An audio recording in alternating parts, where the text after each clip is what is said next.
On now to the latest on Hillary Clinton's email controversy. We now know the Justice Department has granted immunity to a former Clinton staffer who helped set up and maintain the former Secretary of State's private email server. Nancy Cordes has more. Mr. Pagliano, can you tell us? Brian Pagliano is an IT specialist who set up the private email server at Clinton's New York home. He took the fifth when he was called before Congress last year, but is cooperating with the FBI, an indication of the breadth of the investigation into whether anyone intentionally mishandled classified information.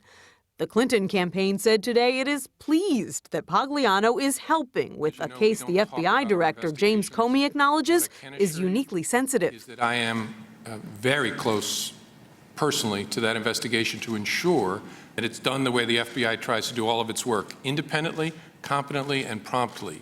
The State Department released the last of Clinton's 30,000 emails on Monday.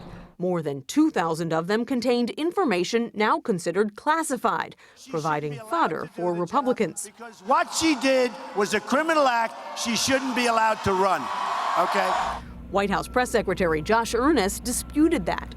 What I know that some officials over there have said is that she is not a target of the investigation.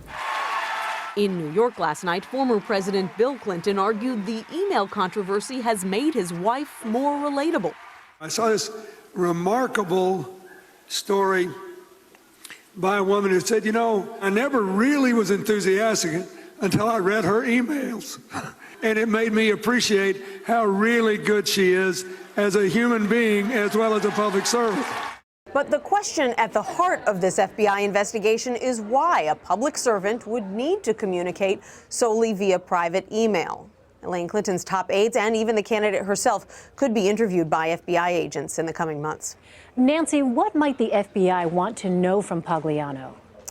They might want to know why the server was set up this way, why Hillary Clinton wanted to communicate via private email. Was she trying to shield her communications from public view?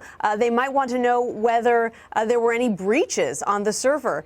In fact, we just learned a few minutes ago from sources familiar with this investigation that Pagliano handed over security logs that he kept from the server that showed that there were no serious security breaches.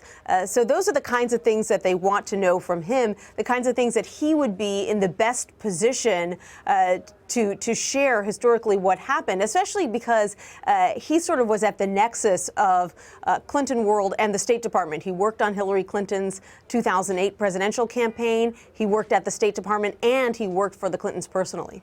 Nancy, could this investigation drag on through the election? It could, although what we've been told is that it probably will wrap up sometime late spring, and either the FBI will determine that there was no criminal wrongdoing, or it will move forward with charges of whom, we really can't say.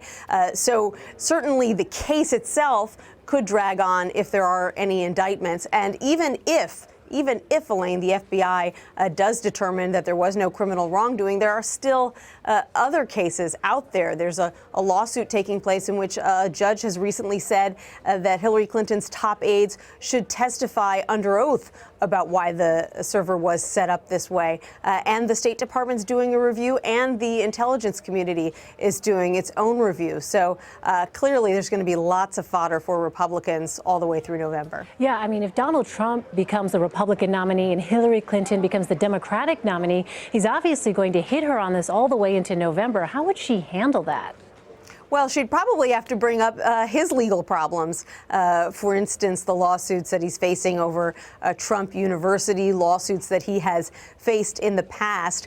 And she's going to have to explain this, email decision that she made over and over again between now and the election. There's no way to get around it. Already now, he's not the nominee yet, but he's, he brings up her email server all the time and says it shows that she's a criminal. Now, to be clear, the FBI has not determined that she's a criminal, and the White House insists actually that the FBI is looking elsewhere and that she is not a target of the investigation. But if Donald Trump can create doubt in enough voters' minds, then that could be a big problem for her. All right, Nancy Cordes in Washington for us. Nancy, thank you. You're welcome.